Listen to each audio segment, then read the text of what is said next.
24-এর ভোটে 9টির মধ্যে 5টিতে এগিয়ে রয়েছে শাসক দল। আর দ্বন্দ্ব মেরে সেই জায়গাতে অর্থাৎ সেই বুথে কিন্তু এবারে রামনবমীর পুজো। আর এই রামনবমীর পুজোকে কেন্দ্র করেই যত বাড়ছে ততই কিন্তু এ রাজ্যের রাজনৈতিক উত্তাপটা বাড়ছে, যদিও তাতে কটাক্ষ করতে ছাড়ছে না রাজ্যের বিরোধী দলও।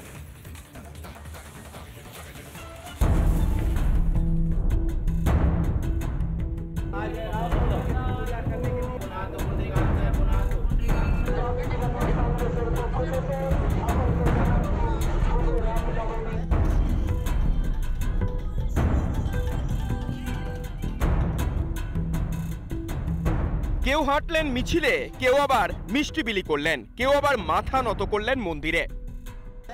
26-এর আগে রামনবমীর উৎসব বেশ ভালোভাবেই উদযাপন করলেন শাসক শিবিরের নেতা নেত্রীরা। হঠাৎ কি হলো? রামনবমী পালনে এত ধুম শাসকের? তলিয়ে দেখলেই তল মিলবে, ভোট যে বড় বালাই।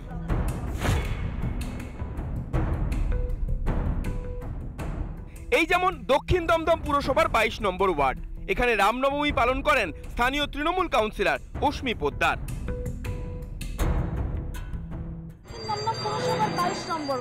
সেই 22 নম্বর ওয়ার্ডে ধুমধাম করে পালন করা হচ্ছে রামনবমী। আয়োজক শাসক দলের কাউন্সিলর, অর্থাৎ 22 নম্বর ওয়ার্ডের কাউন্সিলর। ভক্তিভাব ভালো, কিন্তু গত বছরের লোকসভা ভোটে এই ওয়ার্ডের পরিসংখ্যান কিন্তু অন্য কথা বলছে। দক্ষিণ দমদম পুরসভার 22 নম্বর ওয়ার্ডে রয়েছে 9টি বুথ। হিসেব বলছে এর মধ্যে 5টিতে এগিয়ে ছিল BJP.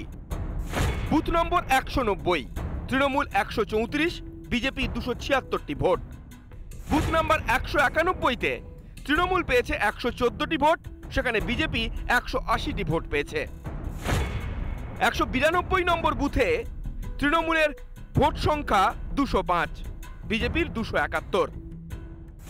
Booth number 193, Trinamool 212, BJP 282টি ভোট পেয়েছে।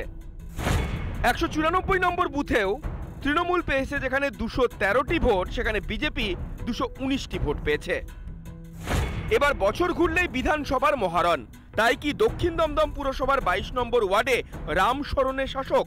যদিও ভোট রাজনীতির এই অকাট্য যুক্তি মানতে নারাজ স্থানীয় তৃণমূল কাউন্সিলর।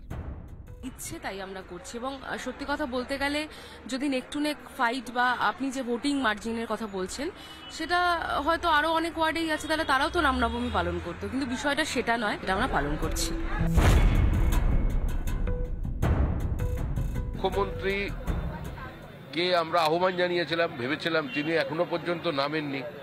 হিজাব ছাড়া যদি তিনিও এসে আজকের দিনে অংশগ্রহণ করতেন ভালো লাগতো। রাম তো সকলের, রাম কারোর একার নয়। 24-এ দক্ষিণ দমদম পুরসভার 22 নম্বর ওয়ার্ডের বেশিরভাগ পোলিং বুথেই পিছিয়ে তৃণমূল।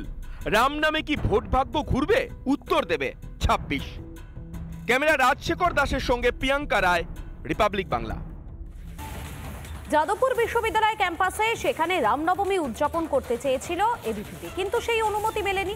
আর অনুমতি না মিললেও কি হবে? গতকাল এক অদ্ভুত ছবি ধরা পড়ল যাদবপুর বিশ্ববিদ্যালয়। সেখানে হলো রামের পুজো, আর রামের পুজোতেই ঢাকা পড়ে গেল অতি বামেদের আজাদ কাশ্মীরের স্লোগানও।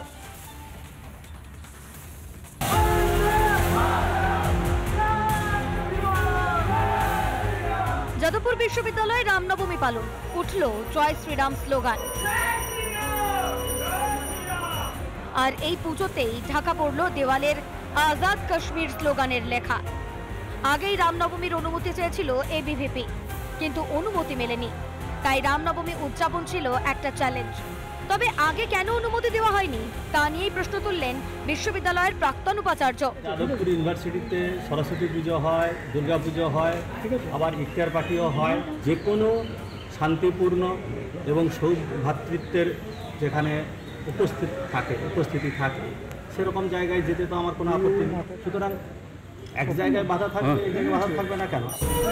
গোটা বিষয়টি রাজনৈতিক ও সাংস্কৃতিক দিক থেকে তাৎপর্যপূর্ণ বলে মনে করা হচ্ছে। বিশেষ করে যাদবপুরের মতো প্রতিষ্ঠানে রামনবমী পালন নজিরই বটে। ভিতরে উৎসাহিত হয়েছে, বাইরে যতই বিরোধিতা দেখেন না কেন, যাদবপুরের যারা no vote to BJP slogan তুলেছিল, আজকে তৃণমূল কংগ্রেস এবং সিপিআইএম একযোগে সেখানে অংশগ্রহণ করেছে। বিশ্ববিদ্যালয়ে উপাচার্য না থাকায় অনুমতি মেলেনি বলে দাবি করেছেন একাংশ। আজকে কিন্তু এই জাতীয়তাবাদের জয় হলো, বিরোধী পক্ষ বাদী পক্ষ নয়। আজকে রাম একটা ধর্মের মানুষের, ভারতবর্ষের বৃহত্তম মানুষের কাছে আবেগ, ভক্তি, ভালোবাসা, তার জয় হলো।